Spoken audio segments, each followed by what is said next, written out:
politicized Depression-era dramas of the 1930s to the nuanced voyeurism of films in the 40s and 50s.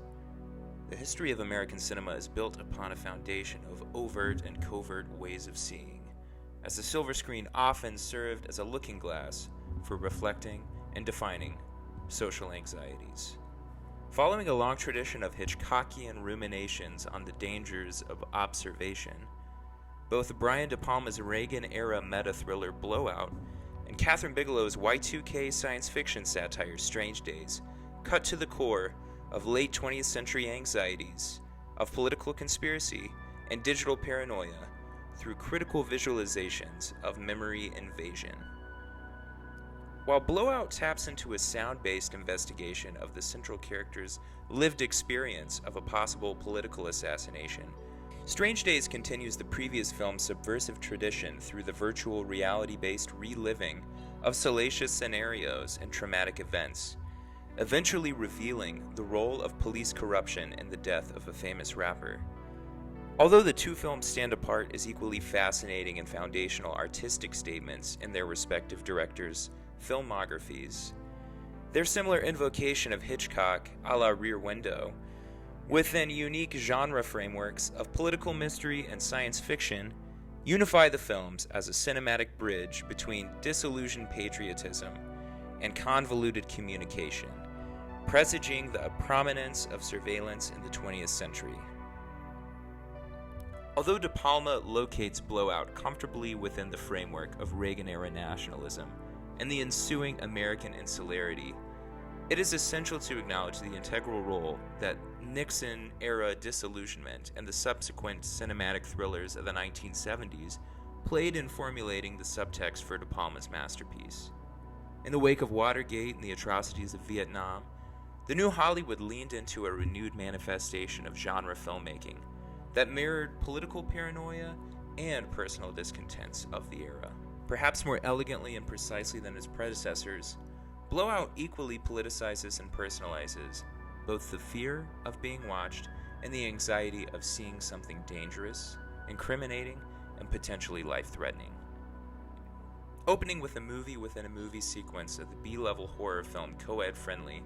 DePalma immediately establishes the poetic paranoia that pervades the film by placing the audience into the first-person perspective of the sorority serial killer villain. Although the point-of-view cinematography from the perspective of a serial killer stalking girls in and around a sorority house foreshadows the eventual government-backed cover-up serial killings by Burke in the film's second half, the opening sequence also builds an atmosphere of dread and doubt that functions as a critique of Reagan-era optimism through a tragically honest approach to political corruption. When Jack, played by John Travolta, is tasked to search for new wind for the fictional film's atmosphere and a new scream to add to the psycho-like shower murder in the film's first scene, the first-person voyeurism that the cinematography evokes also becomes an auditory construct, as Travolta's protagonist invites us into his sonic perspective through his recording of nature sounds and accidental capturing of audio from a car crash. In a manner similar to the accidentally photographed murder at the center of Michelangelo Antonioni's groundbreaking art house film Blowout sees Jack unravel at the seams as he attempts to uncover and bring to justice the assassination of Pennsylvania Governor George McRyan through his audio recording. Echoing the first-person perspective of the film within a film opening, a sequence at the center of the film sees the audience take on the audio-visual point of view of Jack as he relives the moment of recording the potential assassination, aligning the audience with the protagonist's multisensory perspective as he grapples with the government conspiracy in which he is caught. While it's entirely possible to call Jack's unintentional surveillance of the tragedy a positive example of seeing the truth in the midst of a dishonest political yarn, the psychic and bodily fallout of the recording suggests that his accidental anti-government observation is an impossible task in the midst of the corrupt behemoth of Reaganite American politics. The film's final sequence at the firework-laden Liberty Festival sees the personal and political collide as Jack witnesses and records the murder of Sally, the former governor's escort, whom he liberated from the sunken car in the film's inciting incident. By juxtaposing the death of Sally against the backdrop of a joyous, patriotic celebration, DePalma finalizes the critique of the American political establishment as an ironic and corrupt force of destruction that wears a mask of individual freedom and nationalistic optimism. The haunting final moments see Jack forced to surrender to his own exploitation and personal paranoia as he offers Sally's final scream as the sound effect for the film from the reflexive introduction, emphasizing a devastating poetic continuation of surveillance and conspiracy through the cinematic form. Building on the foundation of Blowout's approach to voyeurism and political intrigue, Kathryn Bigelow's highly underrated and unfortunately difficult to find Strange Days extends the structures of surveillance into the realm of human memory. As the policeman turned illegal memory dealer protagonist Lenny Nero, played by Ralph Fiennes, is forced to confront the ethical fallout of his VR-style memory archive. In a manner similar to Blowout's meta-cinematic opening, the introductory sequence of Strange Days showcases the first-person perspective of a restaurant robbery, as recorded on the memory-sharing device.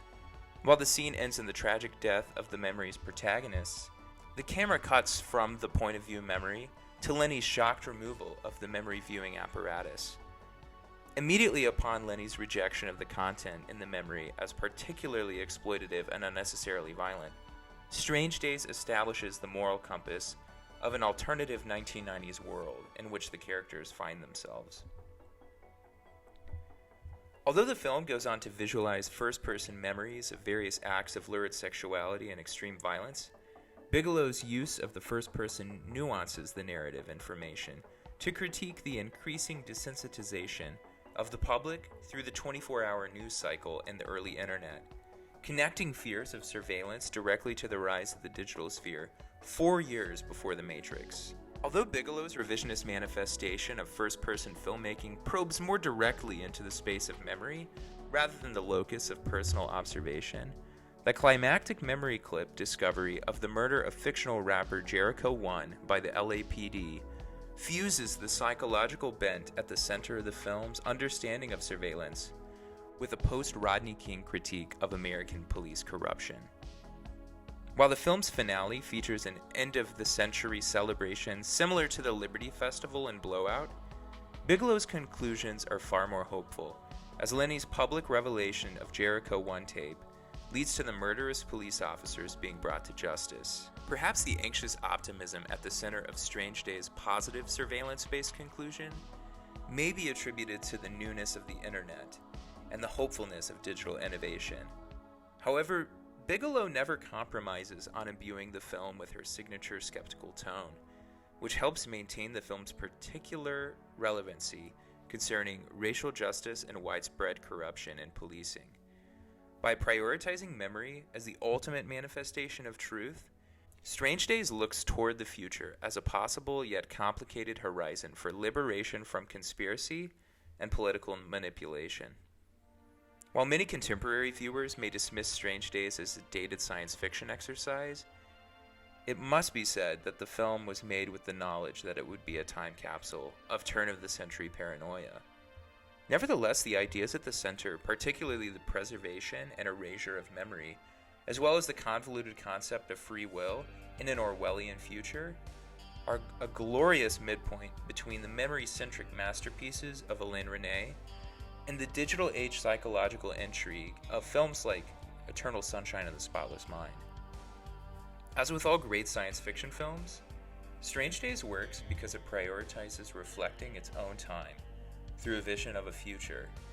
an alternate reality, rather than attempting to predict the future through speculation and special effects. By elevating the technological artifacts of its mid-90s moment as embodiments of atemporal anxieties, Strange Days leans into the moment of its creation, establishing the film as a timeless critique of police corruption and the exploitative structures of surveillance.